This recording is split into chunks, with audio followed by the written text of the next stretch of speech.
Hi there, Internet. Another tutorial. This time for last month's song, a song that I wrote called Trainwreck. Now, I wrote this song back in the early 90s when the Americana thing was, and they weren't really calling it that yet, was just beginning to start up again in the Midwest. And that's where I was living, and that's where I was having my band. And we were doing the same sort of stuff as bands from Chicago, bands from Minneapolis. So you should be thinking as you want to listen to stuff that would give you an idea how this should sound. You can listen to the early work of the bands like Wilco, Sun Volt, and of course the band that was touring and playing in the M Shop just the week before we debuted this song at the M Shop, a band called Uncle Tupelo. And what did all those bands have in common? In some sense, with me, oddly enough, was a guy named Gary Elvis Sheepers, who plays bass in the Imperial Sound and played bass in the Service. And he wound up for a period there, he was going out and being a tour manager, and he was our tour manager on our last tour. So anyway, that's some just fun personal background about the song. And now let's get into the tutorial. First things first, we want to be tuned up. There's the E, A, D, G, B, and E again. All right. So the chords in this song are pretty simple. It's a simple song. The devil is kind of in the detail stuff, and it's a train wreck. So we're trying to aim for a very steady, sort of rhythmic sound. I'll explain some more about that later, but let's go over the chords. There's going to be a D on the pickup, and we're going to suspend that, adding a G note to it. And we're going to hang on. This is going to be consistent through the whole song. You're going to be hanging with your ring finger and your pinky, nailing down the D and the G. And that's just going to ring a lot through all these chords. So we'll hit the E on the bottom end of this and add on our first finger a B note. It's basically a G chord that we open up and allow the E to ring out. And of course there's going to be a G chord. There will be a C chord, which we just take and move the form up. This is a very common thing to do.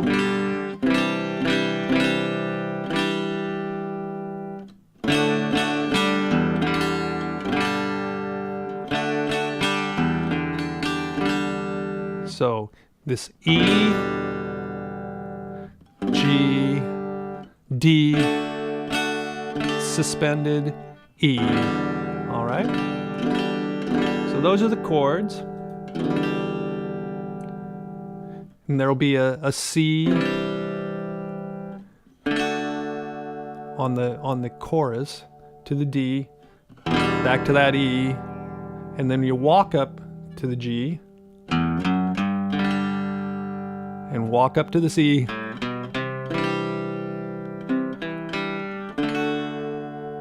And then we let the E just ring open in E minor.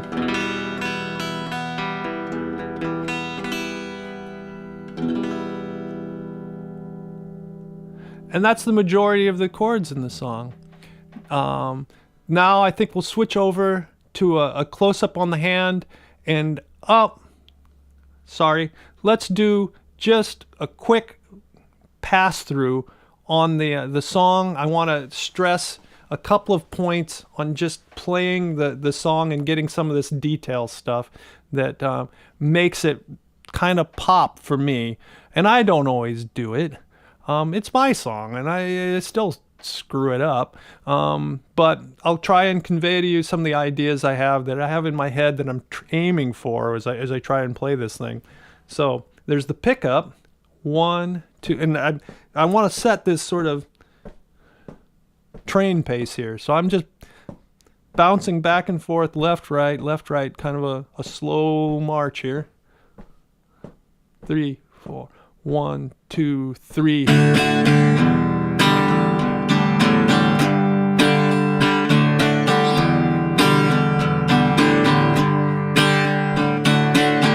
So that ringing in my head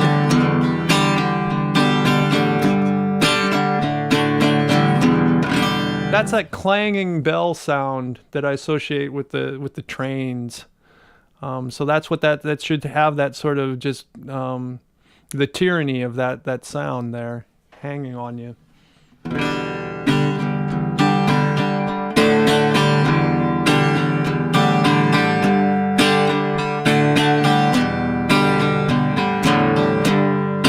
Okay, and another really subtle thing there that kind of probably gets lost in the cacophony of that jangling chord, but I take, so there's the E, getting that bottom E in there, and then before I jump up to the G chord, I'm letting my first finger off of the B note, and I let that A come in there.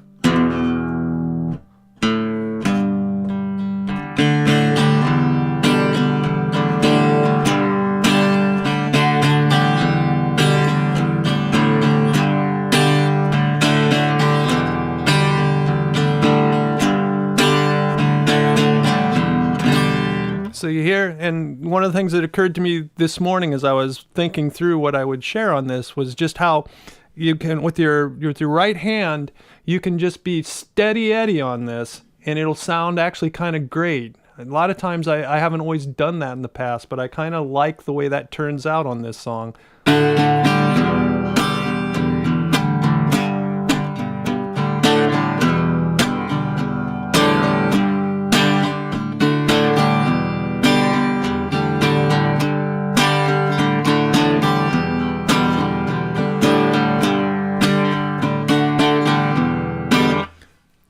All right, so that gives you an idea of some things to do with the rhythm on this song and how to kind of push it along and get the Trainwreck sound going on Trainwreck.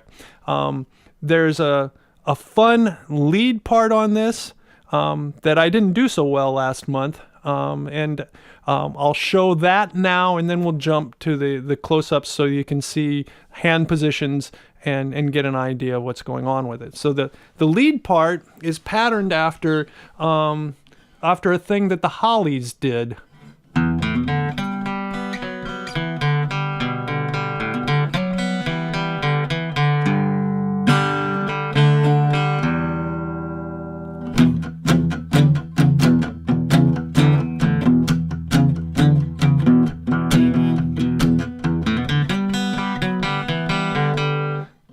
And I leave that for the people with gray hair out there to recognize. But that was I think that's a long, cool woman in a black dress.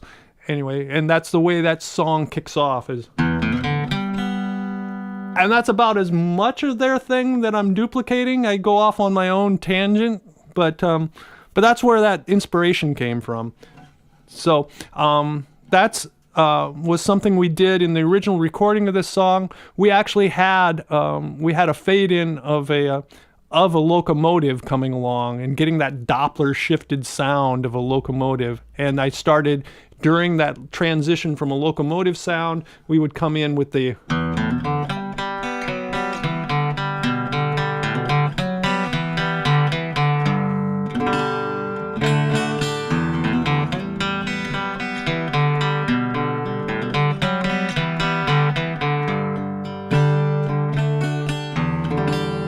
And if you're not familiar with doing this sort of thing, this is something that we were all kind of doing as single guitar players in rock bands that had to fill up a lot of space. You end up playing a lot of melodies that are single note melodies where you're just letting this big jangly chord, you just kind of hit whatever notes in the background you can. So you can choose to pick those tones or just strum them.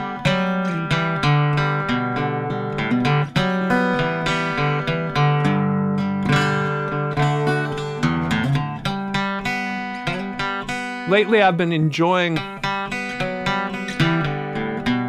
I'll get a little more rhythmic with it, but that's just me mixing it up for my own fun and pleasure, and most of the time I just sort of screw it up when I go there. If you want to be maintaining this really steady thing,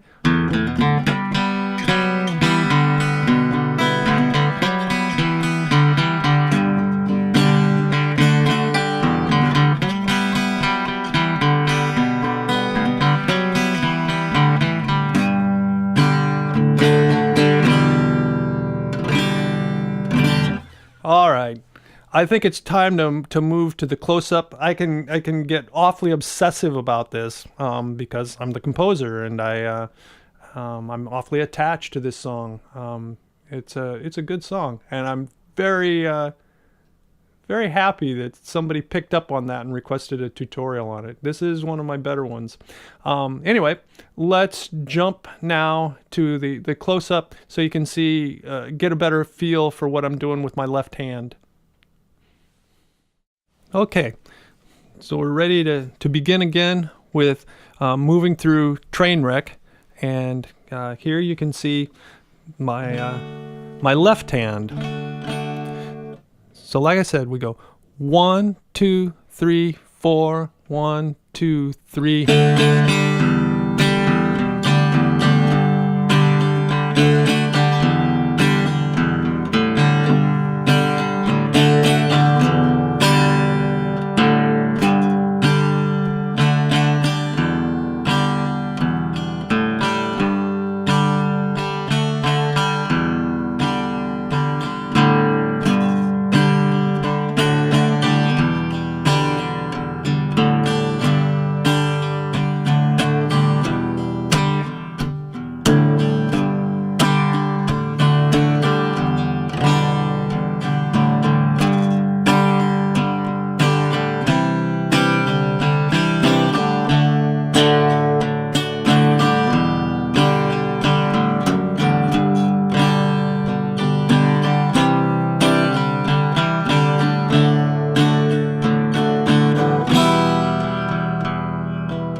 So that took you through the whole chord progression of the verse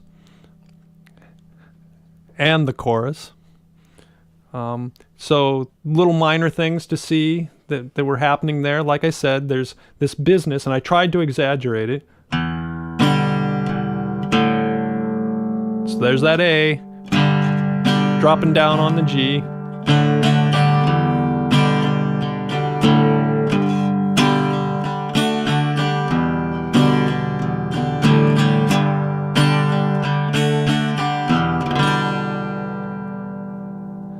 So the idea is it's supposed to be hypnotic, and I keep lulling myself into just playing it over and over again. All right, and so then we get to the sort of chorus part of it. So this is a C. It has that same form as the G. We just move up a string, and all the while ringing that out. D, E. So there's another little bit of detail, is to see that I walk that up on that F sharp. And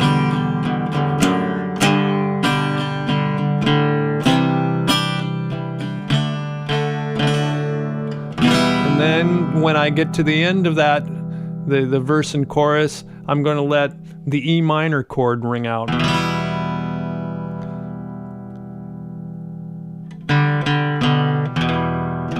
And then to add some, element of mystery, I'm alternating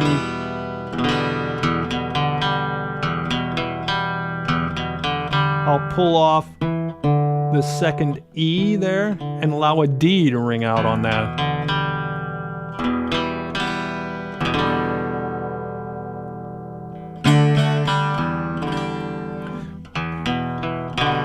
And that's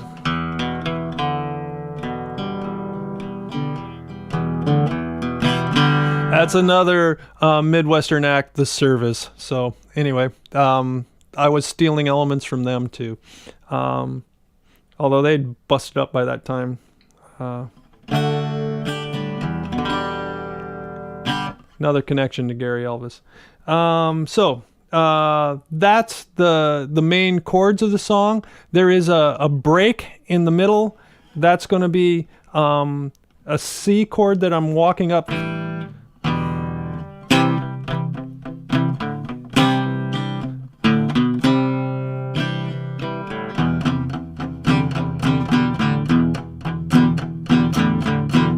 So let's think about this.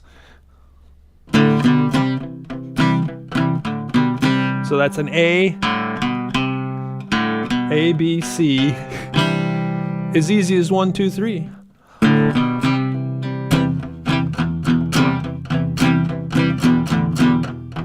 But you want to do this on the bottom strings. Keep it low, very rhythmic.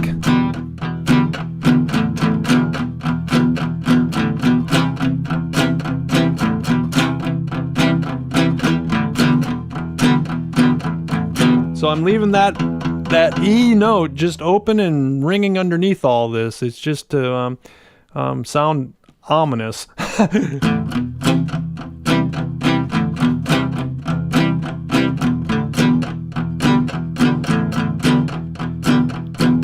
So you hear me letting that A come out there again. And then when I get around to taking a break from that and ending it, then it's going to go to an F sharp.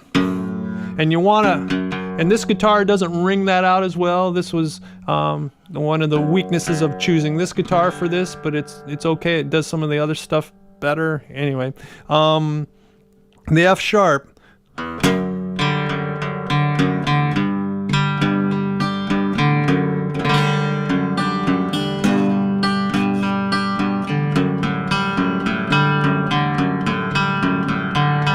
So you hear I'm actually picking down all those notes. And again, let it ring out on an E minor. And now we're ready for the guitar solo. The guitar solo is patterned after the famous one-notey guitar solos guys like Neil Young and The Edge of U2 just get so much out of letting a single note or two ring out while you're droning on an E. So in the guitar solo, I come up here, I plant my second finger,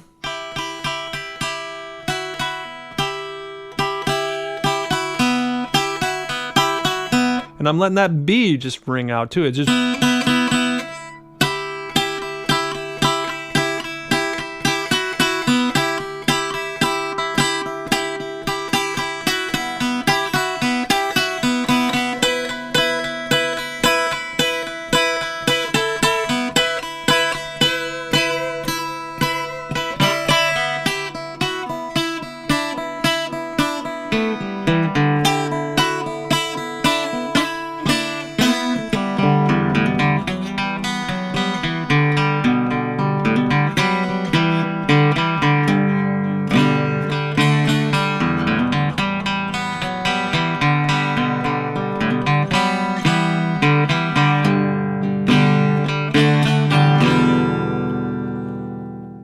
all right, well, thanks for requesting this. I don't expect to see a whole lot of hits on this. This is, and it's an obscure song by an obscure artist. We only released this on a cassette-only recording that went out to our friends back at the time, which is what I do these videos for anyway. It's for my friends. Thanks again for requesting it. It's kind of fun to think about it in this way and to try and share it. It's so flattering to have anybody want to record or think about my songs. It's a delight. So thank you so much. Bye-bye.